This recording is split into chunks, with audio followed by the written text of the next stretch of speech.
Hi guys, my name is Alyssa and welcome back to my channel. Today we're going to talk about interceptions. If you're looking at like the Cook method or the Placidus method, you will see interceptions. Now if you do equal houses, there will not be any interceptions. If you're Vedic astrology, you're not going to see these interceptions. Basically an interception is when you're looking at the chart and you see that there are certain signs that do not cusp a house.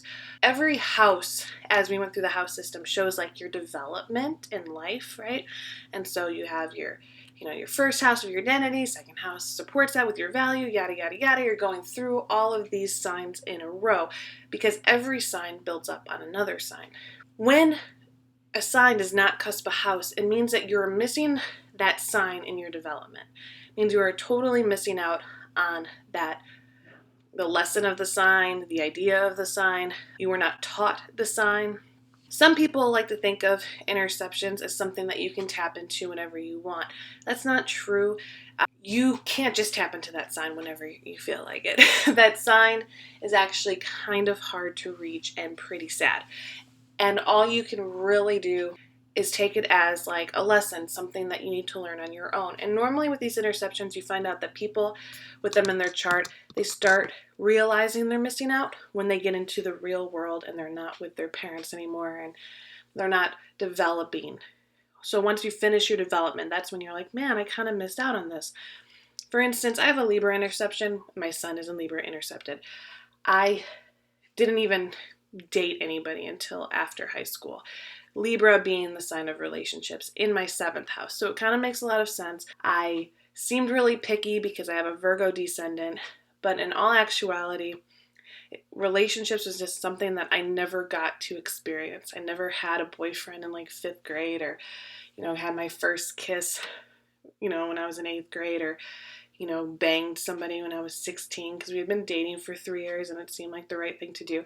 All that stuff didn't happen. And so it was in my 20s when I had to start dealing with that stuff. By the way, I lost my virginity when I was 22.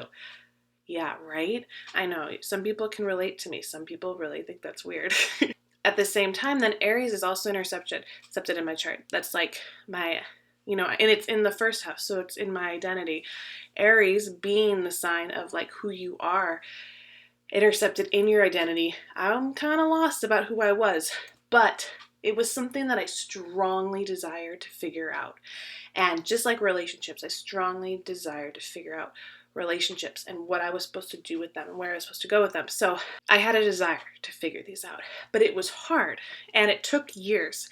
But I ended up being able to like help a lot of people later on figuring themselves out because it wasn't anything that they needed to learn, they felt. But for me, I knew I was missing out. So say you have like Gemini intercepted. Gemini is communication. And depending on the house that it's intercepted in tells you where you kind of needed that and where you're looking for it.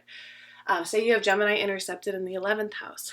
That's kind of random, right? 11th house is a house of your hopes and dreams, but also networking, acquaintances, all that kind of friendships. Here, Gemini is there. Maybe you felt isolated, that you were different from all of your friends. You didn't get to communicate with people.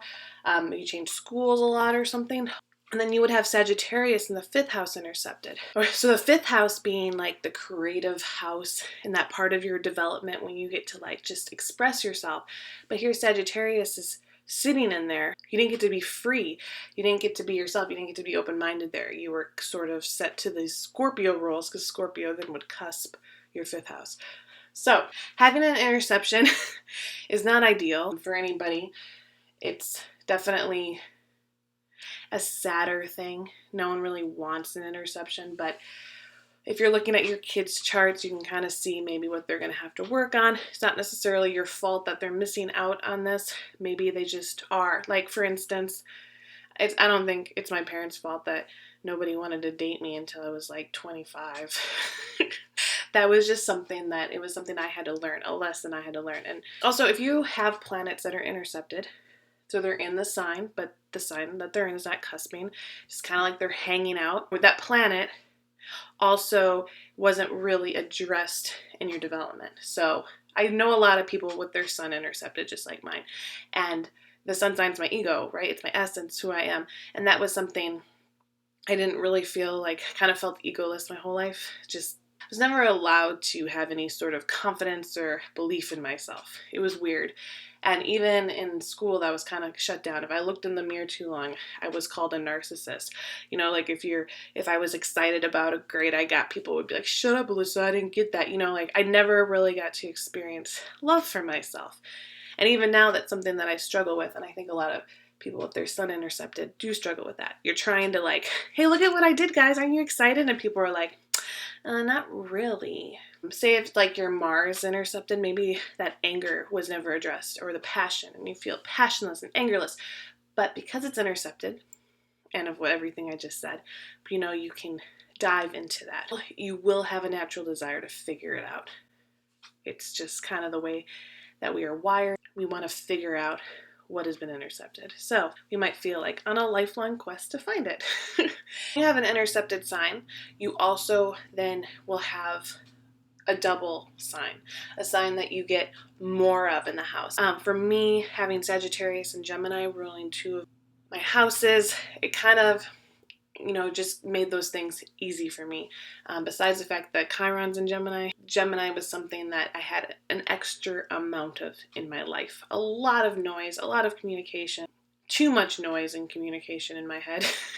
And then Sagittarius is like, you know, that freedom and everything. And there was a lot of that too. And a lot of me going off on my own. So you see those kind of double things as something that you're just good at, you're aware of it, you've been around it a lot. It's like you have extra amounts of this, so you don't really worry about it. Anyway, that is your interception story. Goodbye, guys.